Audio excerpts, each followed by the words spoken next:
This is our myth-busting webinar, the top 5 questions and answers on homelessness. And we're going to have a good little discussion tonight. So thank you so much for being here. So I see a lot of new folks here tonight, so I do have a few reminders for us as we get started.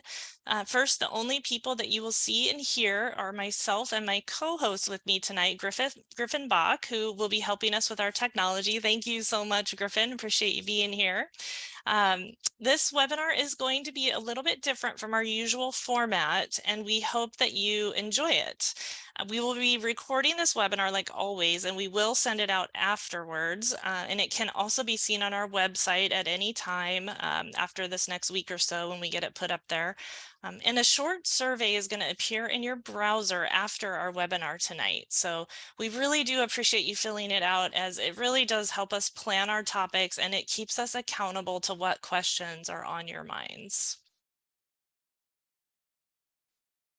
So here's our agenda for tonight. Like I said, we're doing things a little bit differently, and we have some videos for you tonight from a great group of community leaders to share with you as we go through the webinar. After each video, I will have some additional information to share. And as always, we'll end our night with some ways to take what you've learned and put it into action. So let's jump right in. First up tonight is a common question that is on everyone's minds. Homelessness is rising in our community, and has been doing so for several years in a row now. So why are there so many people who are homeless right now? Here to answer that is Victor Caesar, the Chief Real Estate Officer at the Vancouver Housing Authority. The Vancouver Housing Authority is one of our area's largest affordable housing providers. So I get this question quite often. Why are there so many people who are homeless right now? And I think really we should set the stage with like, what is homelessness? And so homelessness is someone that is living in a tent, living in a vehicle or a trailer, living in a place that's really not meant for human habitation. And that could also be couch surfing or being doubled up in housing. And really, the main reason why there are so many people that are homeless is there's just not enough housing in Clark County for folks to live. So for someone working minimum wage, 40 hours a week full time, in order for them to spend no more than 30% of their income towards housing, they would need their rent to be around $750 a month. Unfortunately, in the Clark County community right now, the average rent for a one-bedroom is $1,500. So that would mean that someone would pretty much need to work 80 hours a week to afford a one-bedroom apartment in our community. So that equates to roughly $60,000 in salary to afford a one-bedroom apartment in our community. One of the big struggles is, we can place people into emergency shelters and temporary housing.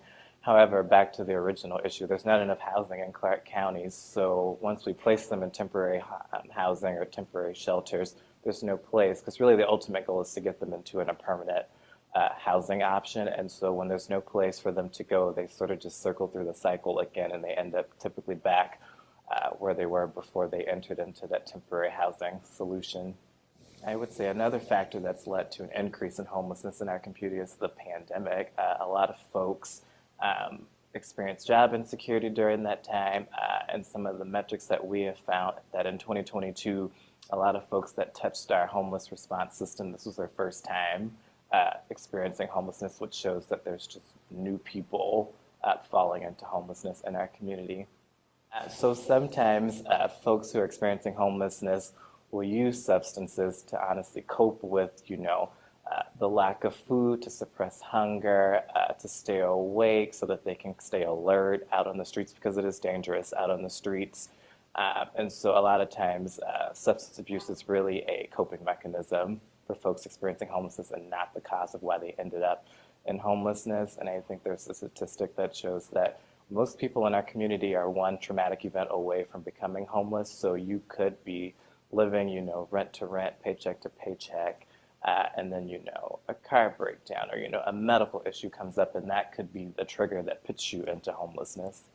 And I think one of the big, takeaways is that a lot of times folks believe that, someone who has a substance abuse disorder or someone with mental health challenges While yes, there are people, and sometimes that's the most visible homelessness that we see in our community, that is not the primary uh, cause for folks to become homeless. There are many people who, have substance abuse disorders or mental health challenges that aren't homeless. And so really, again, it always circles back to there's just not enough housing in our community for people with low, middle, and very low incomes in our community.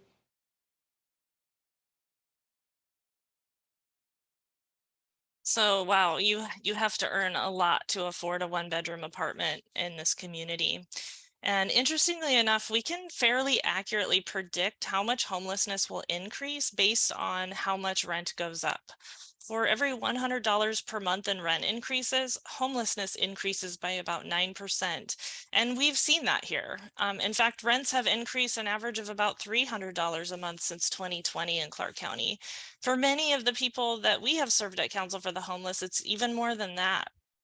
So even though more and more people are resolving their homelessness each year, even more people are continuing to fall into homelessness. The other thing mentioned that I want to just dig into a little bit more on this subject is the subject of addiction and mental illness as it relates to homelessness. Like Victor was saying, because the most visibly homeless individuals can often be seen using drugs or experiencing a mental health crisis in public, this has become the stereotype and belief about all homelessness. And it's easy to think that because people are suffering these conditions in a very public way. But the reality is that, like Victor said, that people who are housed often experience these things too. And while addiction and mental illness might not have been the initial cause of someone's homelessness, they often are the things that keep people from resolving their homelessness quickly.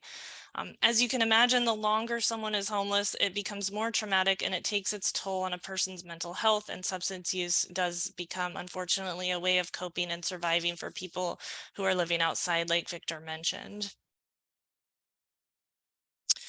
All right, so right in line with why are so many homeless right now is okay. And so why is the problem just continuing to get worse, even though we keep putting more and more money towards it? And here to answer that question is Clark County Treasurer Alicia Topper. I've had that posed to me before. Why is the problem getting worse if we're putting so much money into the system to help people who are experiencing homelessness? There is absolutely an unprecedented need in our community for services. And even though we've seen additional funding come in, it is not meeting the need. The Council for the Homeless, through their crisis response system, has seen a significant increase in the number of families that are falling into homelessness for the first time, meaning they've been stably housed their entire lives, but because of economic conditions and what's happening in our community, they have not been able to maintain housing because of the costs.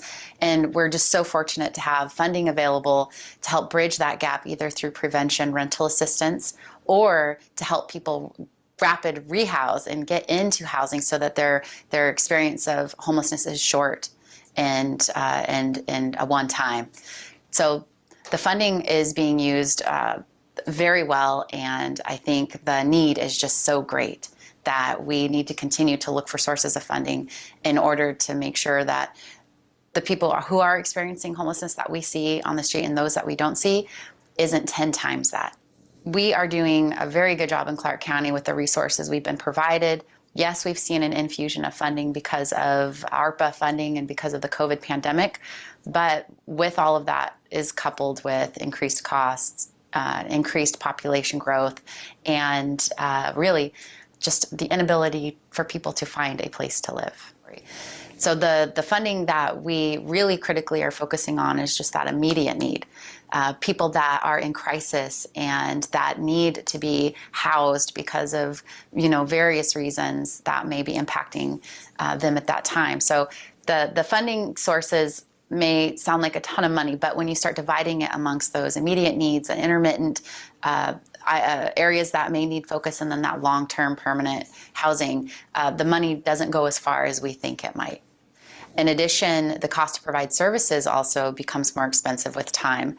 So what we're seeing is, one, we've seen population growth into not only the state of Washington, but here in Clark County, in our cities and in our unincorporated area. And with more people means we need more housing. But we're not building enough housing to provide homes for people that have less income. So if you're a lower income household, family, individual, and you want to, let's say, rent, you're going to be competing with hundreds of other people for that same apartment.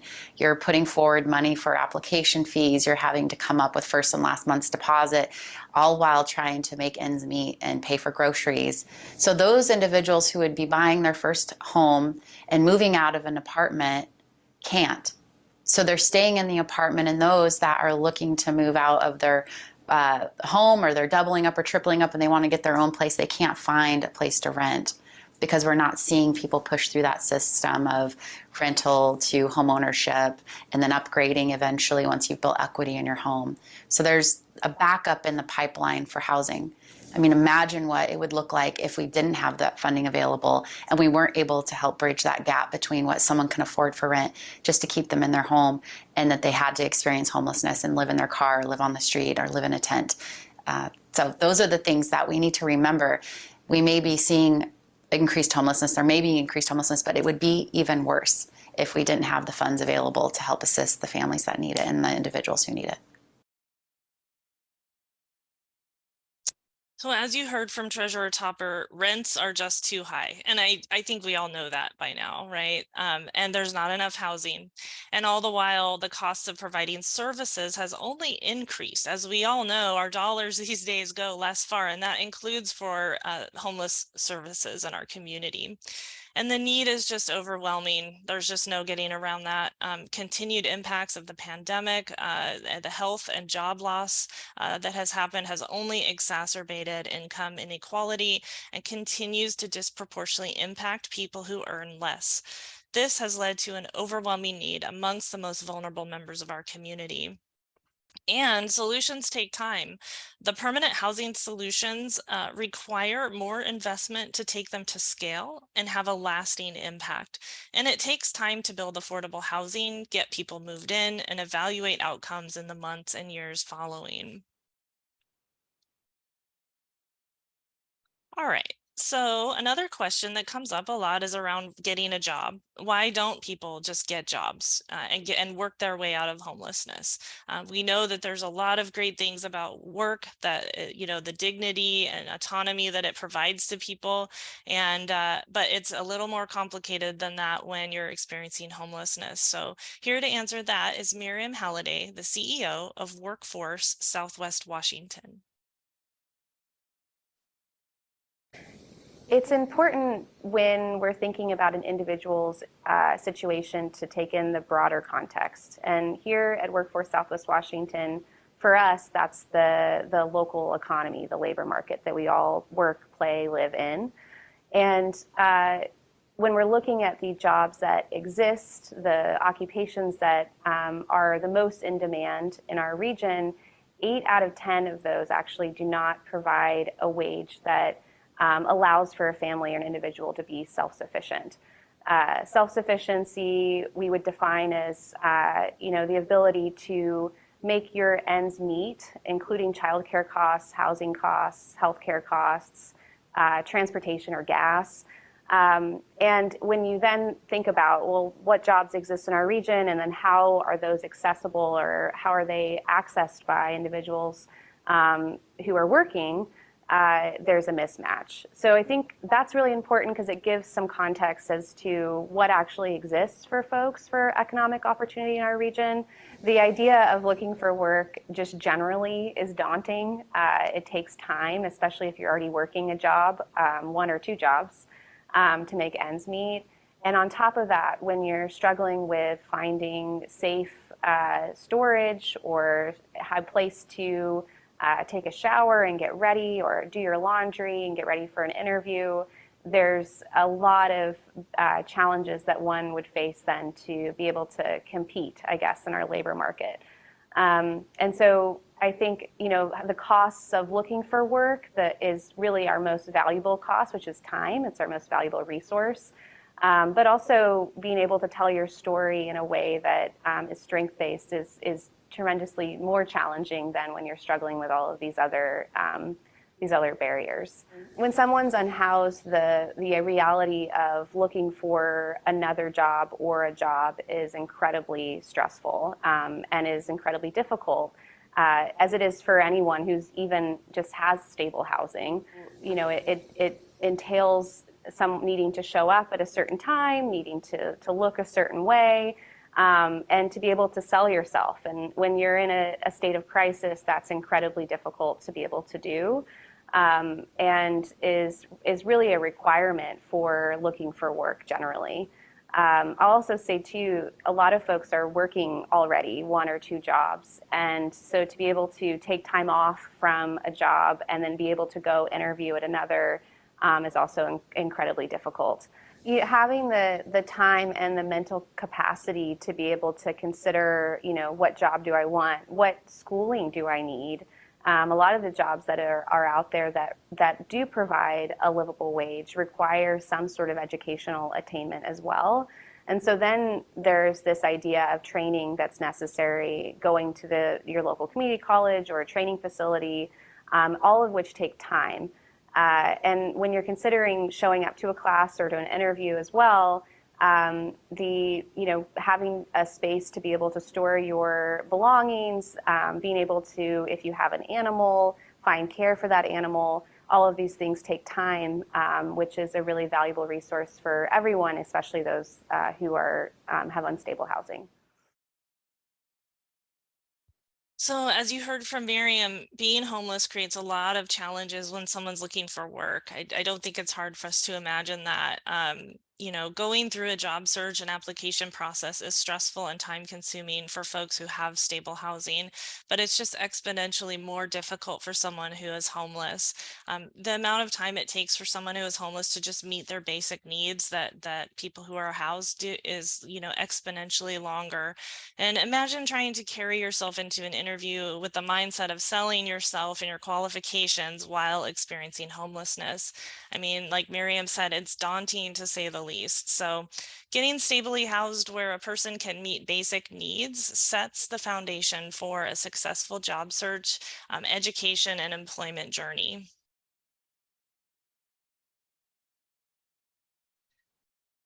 So next up, we have another common and very important question, which is, how can I help? We talk a lot about how ending homelessness requires individualized and community solutions. Here are some ways that you as an individual can help people who are navigating their way through homelessness. Adam Kravitz and Ren Autry with Outsiders Inn play a crucial role in providing emergency shelter at the St. Paul's Church Who Men's Shelter, the Safe Stay Community in Orchards, and during our expanded winter shelter season at Emmanuel Lutheran, Beautiful Savior Lutheran, and River City Church. We see people out there all the time in all sorts of levels of living outside. And to a lot of folks living comfortably or more comfortably, that it appears though people, shouldn't have to live that way, that they may be in stress, that they need more help.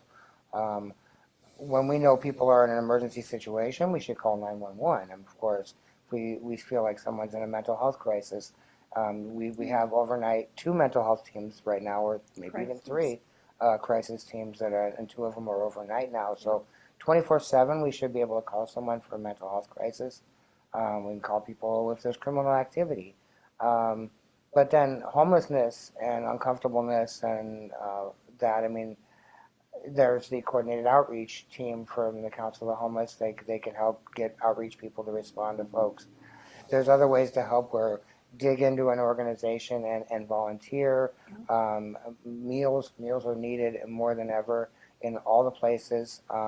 Not just going out and feeding folks, but like participating in a meal train program, finding a way to dig in and support folks that are doing work that is proven to be supportive, I think is a really a good way to just see what the rest of the community is.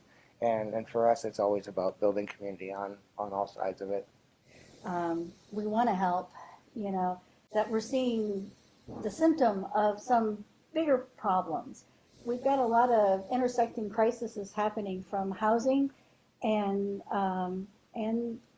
addiction and overdoses and stuff. So how can we engage in understanding and again, like you were saying, connecting to resources and letting people know. Some of our coordinated outreach teams are able to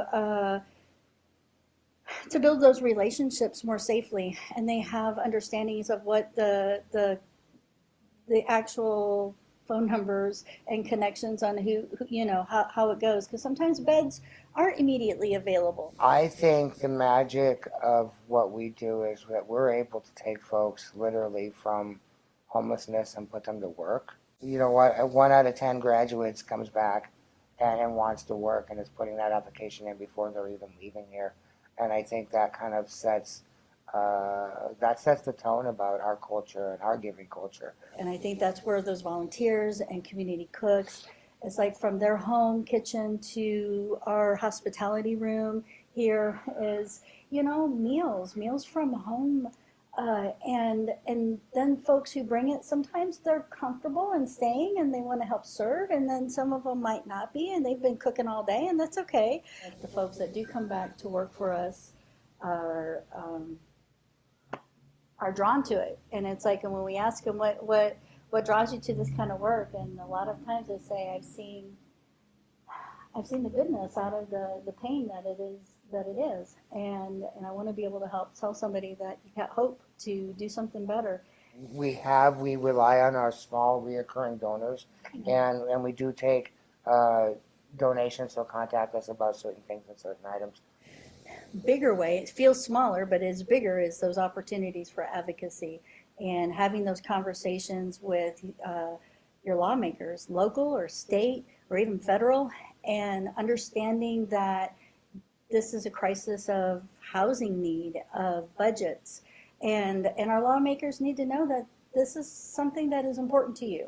And not only do you want to cook a meal, but that you also want a vote, or write a letter, or an advocacy email, and those emails that start having that conversation with our lawmakers and those relationships. And so as we create the relationship with those on the streets, then we get to be bridges to those communication to our lawmakers, and letting them know that this is important work. Go to your council meetings, go to your city and county council meetings. Yep. That's where we started. Be involved and Yep. find out who isn't supporting what and who can and should be supporting what. I think that's exactly where we started. That's our roots. Be a part and of the discussions. we always want to lift people up to be educated about what is important and what's being supported out there. All right. So as you heard from Adam and Ren, remember that there are trained professionals in this community who can work with folks that you might see on the streets. And I'm about to show you some phone numbers, and feel free to keep those handy. Don't hesitate to call the outreach workers and trained crisis and peer responders. And also, don't make assumptions about what the people you might engage with might be going through. They may or may not be tired, hungry, happy, or sad. Stay within the scope of your comfort level of engaging. This could change from day to day depending on what's going on with you. So just be aware of your own comfort level and your own scope of engagement. Know that there are service groups that need your support through donations of money, meals, and time, and support those groups. I also want to point out that Adam and Ren reference the former guests and participants in the shelters often come back and work for Outsiders In, which is an incredible way to serve the folks who are there so that they can be around people who understand and who have been in their shoes. And it also reinforces the dignity and the will to work once someone has a stable place to call home.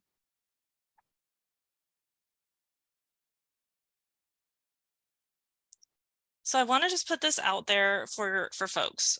Feel free to take a photo, a screenshot. This is on our website. These are some phone numbers to keep on hand so that you know who to call when. So if a person is experiencing a mental health or substance use disorder situation and is not a threat to themselves or others, you can call Adult Mobile Crisis Unit through the Southwest Washington Crisis Line 24/7. I know that it can be scary to witness somebody in that situation, especially when you're not familiar with it. And it's important to just keep in mind that an uncomfortable situation does not always equate to a dangerous situation that requires law enforcement. Try to keep that in perspective if you encounter someone experiencing mental health or substance use disorders in public. And if you're in the city of Vancouver, you can call the Heart Team, which is excellent because they have peer support workers as well as police officers to respond.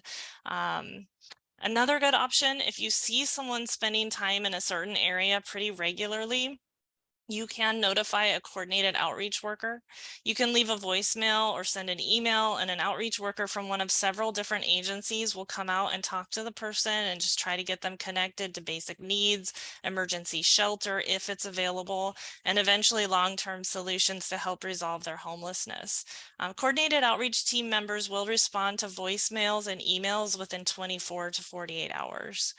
And as always, please encourage people to call the housing hotline with Council for the Homeless to learn more about available shelter and housing assistance programs that are offered by 15 local agencies.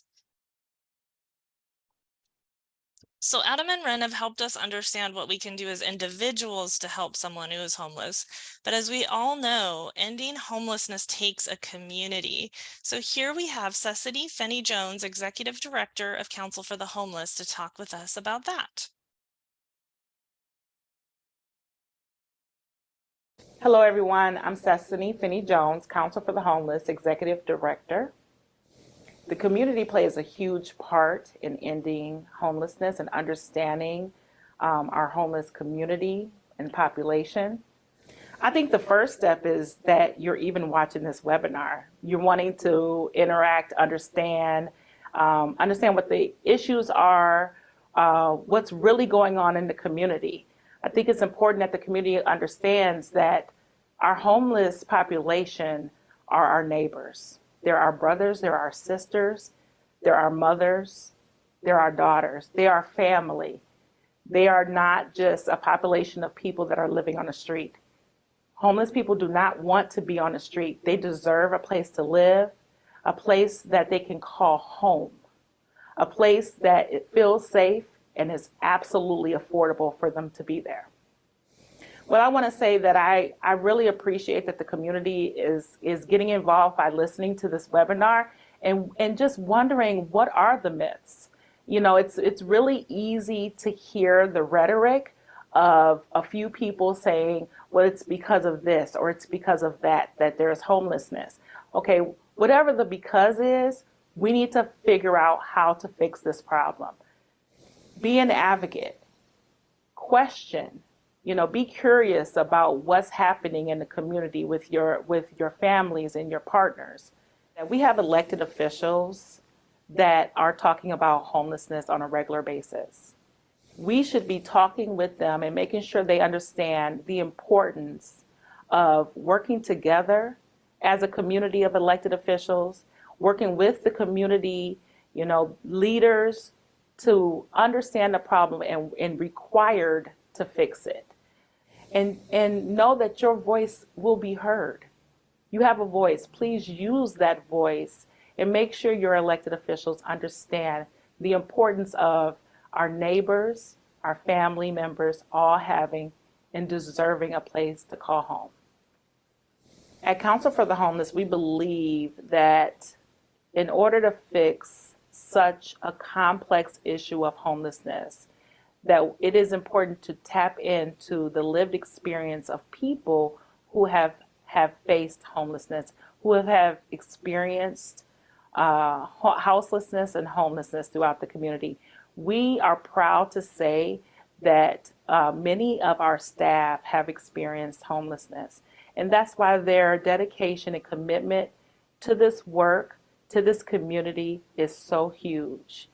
We need to talk to people who have experienced these things. These people are not just people that work for Council for the Homeless. These are, again, your neighbors, people who love and work in this community.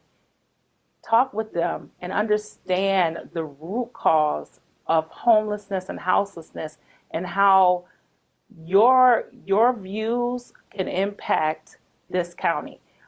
What if Clark County got to a place where we could erase homelessness? How many people throughout the nation would be looking to us to say, how did you do that? We have to keep it as a priority, keep it as something that people are constantly talking about. Don't just walk past a homeless person and think, wow, that really is horrible for them. Understand that that person does not want to be on the street. They don't want to live in a tent. They don't want to be in a tarp. They don't want to live on a cement. We should want something better for our community members.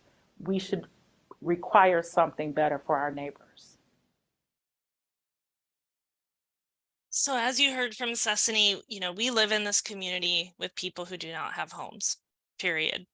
They are our fellow Clark County neighbors, and there is a lot of rhetoric out there, but the bottom line is that anyone out there who interacts with the public is interacting with people without a place to live.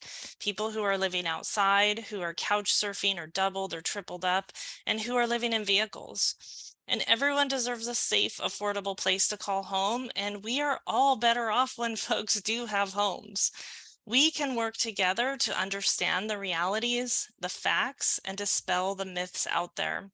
And we can advocate with our lawmakers, and we can support our service providers by volunteering, like Adam and Ren mentioned, to cook meals or donate supplies, or even by giving money if you're able to. We can all work together to help this situation. It's really easy to just walk by and feel really sad and want to disengage from the problem. I get it. But the reality is that if we all feel some responsibility to step up and do what we can to support proven solutions, we can end homelessness and solve this crisis. So let's wrap up tonight by getting real. Yes, we've addressed these 5 commonly asked questions. We get them all the time. And I hope you all feel like you got some answers. And when someone becomes homeless, it's our instinct to ask, well, what did they do? What bad choices did they make with drugs or alcohol? Or why didn't they get a better paying job? Or what personal failures or specific tragedies happened to them? And, aren't some of them just choosing to be homeless, And these questions actually make us feel more comfortable to dismiss homelessness, because if we blame it on the personal failings of an individual, it's easier to believe that it wouldn't happen to us. And simply put, that's just a lot easier, right? Than doing what you all are doing here tonight, digging into this topic. Mental and physical illness that either leads to or becomes a symptom of being homeless is not a choice. And kids don't choose to be homeless. And more than 50% of people who are chronically homeless have traumatic brain injuries. That's not a choice.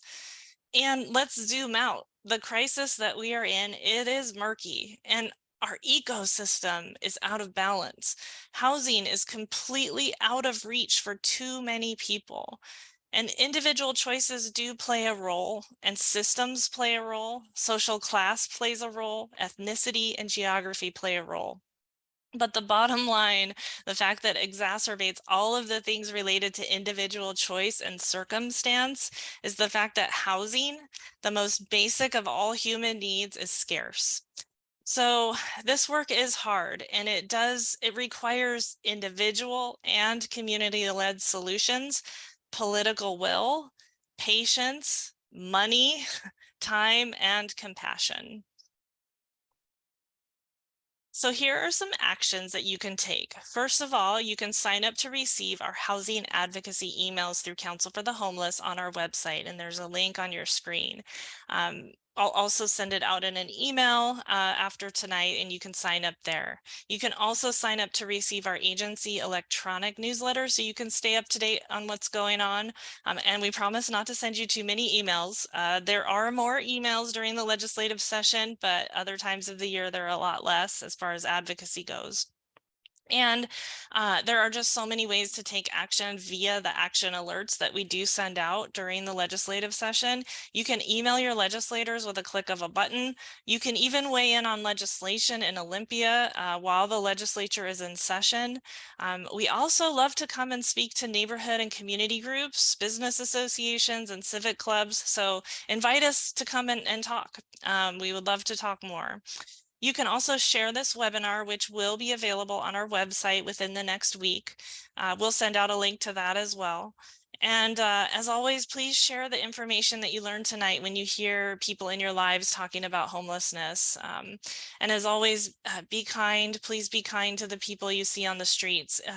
You know, it just makes such a huge difference to folks who mostly either get treated as if they're invisible or with fear and anger. So, let's see. So yeah, so thank you so much again, everybody, for being with us tonight on this beautiful spring evening. I'm actually going to end a little early and give you back some of your time so you can get out and enjoy the wonderful weather out there. So thanks again, everybody. Really appreciate you attending, and we will see you next time.